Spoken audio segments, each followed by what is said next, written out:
Mirza television కి స్వాగతం. పరిపాలనలో తొలి అడుగు అంటే ఇది మా ముఖ్యమంత్రి చంద్రబాబు నాయుడు గారు మీ ముందుకు పంపించాడు. మన పరిపాలన ఏ విధంగా ఉందో ఒకసారి వెళ్లి మీరు ప్రజల దగ్గరికి వెళ్లి కనుక్కొని ప్రతి ఇంటి గడుపు తొక్కాల్సిన బాధ్యత ఎమ్మెల్యేలు అందరిపైన ఉంది. కాబట్టి మీరు వెళ్లాల్సిందిగా ఖచ్చితంగా అందరికి కూడా పంపించడం జరిగింది. అందులో భాగంగానే ఈరోజు నాగేశ్వరరావు యాదవ్ గారు ఆయన్ని మన నియోజకవర్గానికి ఇన్ఛార్జ్ గా వేశారు. ఈ నియోజకవర్గంలో ఎలా కొనసాగుతున్నాయని చూడడానికి అంటే ప్రజలకి మనం ఏమి మంచి అలాంటి వాళ్ళకు కూడా మన ముఖ్యమంత్రి గారు తల్లికి వందనం వర్తించేటట్టు చేస్తున్నారు. ఇంకా కూడా ఒక విషయం చెప్పాలి, 1వ తరగతి వాళ్ళకు కానీ ఇంజనీరింగ్ వాళ్ళకు కూడా ఈ వారంలో వాళ్ళ అకౌంట్ లో కూడా డబ్బులు వేస్తారు. ఎందుకంటే వాళ్ళు కొత్తగా జాయిన్ అయ్యారు కాబట్టి వాళ్ళు రిజిస్టర్స్ ఉంటాయి కాబట్టి ఇంజనీరింగ్ ఎవరు పాస్ అయ్యారు ఎవరు ఫెయిల్ అయినారని 10th క్లాస్ తర్వాత లేదా ఇంజనీరింగ్ ఇంటర్మీడియట్ తర్వాత తెలుస్తుంది. కాబట్టి ఇప్పుడు వాళ్ళ రిజల్ట్స్ వచ్చాయి. ఇప్పుడు కూడా వాళ్ళ అకౌంట్ లోకి వాళ్ళందరూ కూడా తల్లికి వందనం ఇంజనీరింగ్ ఇంటర్మీడియట్ వాళ్ళకు కూడా వేయడం జరుగుతుంది. ఏదేమైనా కూడా మాట ఇచ్చాం, మాట నిలుపుకుంటున్నాం, అన్ని రకాలుగా ముందుకు వెళ్తున్నాం. ఇంకా ఇంటికి గ్యాస్ సిలిండర్లు ఇచ్చాం, బస్సు ఉచిత బస్సు కూడా రాబోతుంది.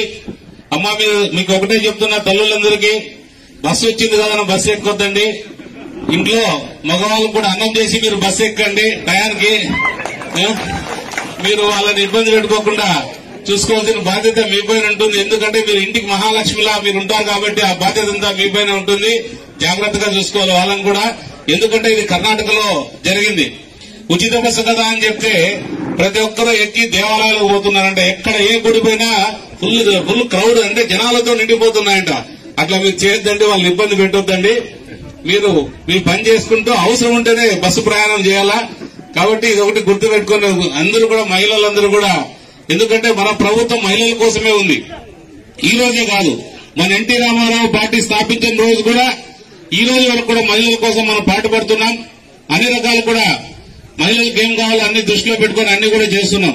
మన దురదృష్టం మీరందరూ కూడా 19 నుంచి 24 వరకు కూడా ఎవరైతే దుర్మార్గమైన పాలనని రాకూడదో అది వచ్చి చూశాం. ఆ దుర్మార్గమైన పాలనని మరి మీరే మన చంద్రబాబు నాయుడు గారిని అత్యధిక మెజార్టీతో గెలిపించి ఈ రోజు అండి మీరు మీ పని చేసుకుంటూ అవసరం ఉంటేనే బస్సు ప్రయాణం చేయాలా. కాబట్టి ఇది ఒకటి గుర్తు పెట్టుకుని అందరూ కూడా మహిళలందరూ కూడా, ఎందుకంటే మన ప్రభుత్వం మహిళల కోసమే ఉంది. ఈ రోజే కాదు, మన ఎన్టీ రామారావు పార్టీ స్థాపించిన రోజు కూడా ఈ రోజు వరకు కూడా మహిళల కోసం మనం పాటుపడుతున్నాం. అన్ని రకాలు కూడా మహిళలకు ఏం కావాలో అన్ని దృష్టిలో పెట్టుకుని అన్ని కూడా చేస్తున్నాం. మన దురదృష్టం మీరందరూ కూడా 19 నుంచి 24 వరకు కూడా ఎవరైతే దుర్మార్గమైన పాలనని రాకూడదో అది వచ్చి చూశాం. ఆ దుర్మార్గమైన పాలనని మరి మీరే మన చంద్రబాబు నాయుడు గారిని అత్యధిక మెజార్టీతో గెలిపించి ఈ రోజు మమ్మల్ని అందరినీ కూడా అసెంబ్లీలో కూర్చోబెట్టే పరిస్థితికి తెచ్చారు. అతనికి 11 సీట్లు ఇచ్చి పూర్తిగా కోలుకోలేని దెబ్బ కొట్టారు. ఇంకొకసారి కూడా అలాంటి వాళ్ళకి ఎలాంటి సందర్భంలో కూడా అవకాశం ఇస్తే మన రాష్ట్ర అభివృద్ధి కుంటుపడుతుంది, రకరకాలుగా కుంటుపడుతుంది. మనం అది కుంటుపడితే మాత్రం అన్ని రకాలుగా చెడిపోతాం. ఒకటే మాత్రం నేను చెప్తా, చంద్రబాబు నాయుడు గారికి నేను ఎప్పుడు కూడా కాళ్ళకు మొక్కి నేను ఎప్పుడు కూడా మొక్కాను. ఆయన కాళ్ళకు మొక్కి ఒకటే అడిగాను, సార్ మీరు నేను అదృష్టవంతుడిని, కళ్యాణగిరి ప్రాంతానికి నన్ను ఎమ్మెల్యేగా పంపించారు. ఆ ప్రజలు రుణం తీసుకునే అవకాశం నాకుంది, అభివృద్ధి చేసుకునే అవకాశం నాకుంది. చాలా సంతోషం సార్. ఇంత మంచి అవకాశం నాకు ఇచ్చిన తర్వాత ప్రజల మధ్యలోకి వెళ్లి ఏ ఒక్క అవినీతి చేయనని ప్రజలకు ఆ రోజు హామీ ఇచ్చి మీ హామీ ఇచ్చాను. ఆ హామీ తగ్గట్టు ఈ రోజు వరకు కూడా అవినీతి కాదు కదా, ఏ చిన్న తప్పు కూడా చేయకుండా ముందుకు కదులుతానని చెప్పాను. ఆ రకంగానే నేను నిరంతరం ప్రజల కోసం తప్పిస్తూ పార్టీకి కూడా ఎక్కడ కూడా చెడ్డ పేరు రాకోకుండా అన్ని రకాలు కూడా పార్టీని కూడా పార్టీ నాయకుల్ని పార్టీ కార్యకర్తల్ని కావచ్చు అన్ని రకాలు కూడా ఈవెన్ అధికారులు కూడా ఒకటే చెప్పాను, మీరు మీ పరిపాలన మీరు సాగించుకోండి, మమ్మల్ని తలదూర్చే విధంగా చేయొద్దండి. ఎక్కడ కూడా మీకు డబ్బు సమస్య కానీ ఇంకొక సమస్య కానీ ఉండదు. ఎందుకంటే ప్రతి ఒక్క పోలీస్ స్టేషన్ లో ఒక ఎమ్మెల్యే అంటే ముందున్న 19 నుంచి 24 ఉన్న ఎమ్మెల్యే కమిషన్, రిజిస్టర్ ఆఫీస్ లో కమిషన్, ఎంఆర్ఓ ఆఫీస్ లో కమిషన్, ఇంకో చోట కమిషన్, ఎంపీడీతో కమిషన్, అన్ని రకరకాల కమిషన్లు పెట్టుకుంటూ వాళ్ళ జోబులు నింపుకున్నారు తప్ప ఏ ఒక్క ప్రజలకు ఉపయోగపడే పని కూడా ఏ రోజు కూడా చేయలేదు. మా అధికారులకు అదే చెప్పాను. మీరు ఎక్కడికి నా దగ్గర కూడా మీరు పెద్దగా రావాల్సిన పని లేదు. అభివృద్ధి ఎక్కడైనా కుంటుపడి వాళ్ళ ప్రజలకు దూరంగా అయితే మాత్రం సీరియస్ గా వార్నింగ్ ఇచ్చి మేము సస్పెండ్ కూడా చేయిస్తాను కూడా ఖచ్చితంగా వాళ్ళందరూ కూడా వార్నింగ్ ఇవ్వడం జరిగింది. కాబట్టి ప్రజలారా ఒకటే గమనించండి, మన నారా లోకేష్ బాబు గారు మన అదృష్టం. నిజంగా తల్లికి వందనం ఏదైతే ఈ స్కీమ్ వచ్చిందో పూర్తిగా ఆయనదే. ఈ రోజు మీకు ఈ స్కూల్ ఓపెన్ అయిందంటే కూడా ఆయన కృషే. ఎందుకంటే ఇంత దగ్గరగా మీ స్కూల్ ఉందంటే మీరు ఎంత ఆనందంగా ఉంటారో మీ మాటల్లో మేము చెప్పలేరు. మీరు అంత ఆనందంగా పిల్లల్ని స్కూల్కి పంపించి సాయంత్రానికి ఇంటికి వస్తున్నారంటే అది కేవలం నారా లోకేష్ బాబు గారు చేసిన కృషి వల్లే, ఆయన పట్టుదల వల్లే ఈ రోజు పిల్లలు చదువుకోవడానికి, మంచి చదువు చదువుకోవడానికి అవకాశాలు వచ్చాయి. ఏదేమైనా కూడా మనం అందరూ కూడా కలిసిమెలిసి ఉండాలి. ఇంకా రకరకాల స్కీమ్స్ కూడా అన్ని వస్తున్నాయి. రైతు భరోసా, అది కూడా రైతు సంక్షేమం కింద అన్ని కూడా రాబోతున్నాయి. మీరు గడిచిన 5 ఏళ్లలో ఏ రోజు కూడా స్ప్రింక్లర్ గాని, డ్రిప్ ఇరిగేషన్ గాని, లేదా ఇతరత్ర వ్యవసాయం సంబంధించిన ఏ ఒక్క మనకి పనిముట్లు కూడా తీసుకోలేదు మీరు. కానీ ఈ ప్రభుత్వంలో ఇంకా కూడా మనకి చాలా రాబోతున్నాయి. కేంద్ర ప్రభుత్వం కట్టాల్సిన డబ్బులు రాష్ట్ర ప్రభుత్వం నుంచి గడిచిన 5 ఏళ్లు ఎప్పుడు కట్టకపోవడం, ఈ రోజు మన ముఖ్యమంత్రి గారు ఆ డబ్బులన్నీ కూడా కట్టి అన్ని స్కీములు కూడా మళ్లీ మనకి వచ్చేటట్టు చేయడం నిజంగా ఆ పట్టుదల. 75 ఏళ్ల వయసులో కూడా అందరికన్నా పిల్లవాళ్ళకన్నా గట్టిగా కష్టపడుతున్న వ్యక్తి నిజంగా ఆయన ముఖ్యమంత్రిగా ఉండడం నిజంగా మనం చేసుకుని ఆ జన్మలలో చేసుకునే అదృష్టమో కానీ నిజంగా మనందరం కూడా అదృష్టవంతులు. మనకి ఇంతవరకు రాజధాని లేదు, రాజధాని నిర్మిస్తున్నాడు. ఇంతవరకు పోలవరం ఆగిపోయింది అంటే పూర్తిగా దాన్ని సర్వనాశనం చేయడానికి జగన్ రెడ్డి పూనుకున్నాడు. అలాంటి దాన్ని పోలవరాన్ని కూడా 12,500 కోట్లు కేంద్ర ప్రభుత్వంతో మాట్లాడి దానికి నిధులు వచ్చేటట్టు చేసి ఈ రోజు దాన్ని పరుగులు పెట్టిస్తున్నాడు. పోలవరం పూర్తి అయితేనే రేపు రాబోయే కాలంలో మన బీటీపీకి కూడా నీళ్లు వచ్చే అవకాశం ఉంది. కాబట్టి మనందరం కూడా పోలవరం పూర్తి కావాలి.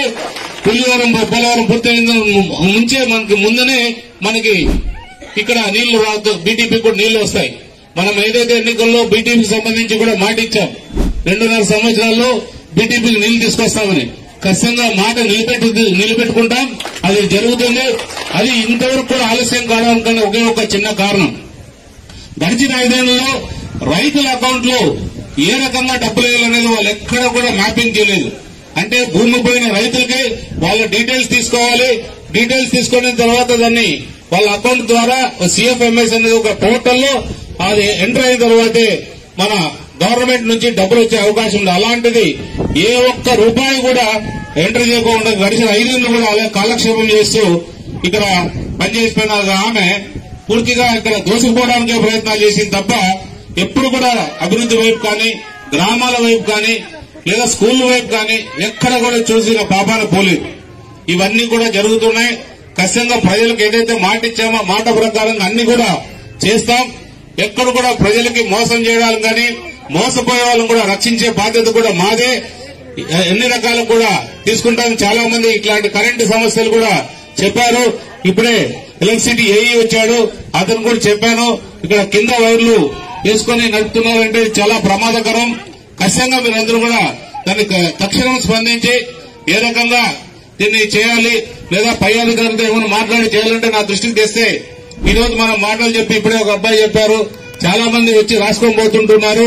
పెద్ద ఆయన చెప్పాడు, చాలా మంది వచ్చి రాసుకొని పోతుంటున్నారు, తర్వాత మర్చిపోతున్నారని. కానీ ఇది పొరపాటు చేయొద్దండి. ఇది మరీ చెప్తున్నా, ఇలాంటి పొరపాటు జరగకూడదు.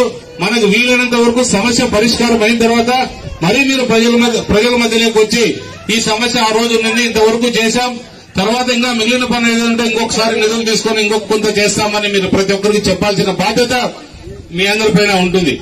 ఇంకా నీళ్లు సమస్య తీసుకొచ్చారు. ఇప్పుడే ఆర్డబ్ల్యూఎస్ సంబంధించి ఒక ఏఈ వచ్చారు. ఏదైతే ఉన్నాయో ఆయన ఏఈకి సంబంధించి చెప్పాను. ఆయన కూడా ఈ నీటి సమస్యను కూడా పరిష్కారం చేయమని చెప్పాం. అది కూడా త్వరలో ఆ నీటి సమస్యను కూడా పరిష్కారం అయ్యేటట్టు చూడమని చెప్తున్నాం. ఆయన కూడా మీకు ఆయన నంబర్ కూడా మీకు ఇస్తాడు. ఎంత వీలైతే అంత త్వరగా కూడా దాని నీటి సమస్య కూడా పరిష్కారం అయ్యేటట్టు కూడా చూస్తామని తెలియజేస్తున్నాం. అలాగే చాలా మంది కూడా 10 ఎకరాలు పైబడి ఉండే వాళ్ళకు కూడా మనం రకరకాల మనకి ఇవన్నీ కూడా రావడం లేదని మన రామరాజు తెలియజేయడం జరిగింది.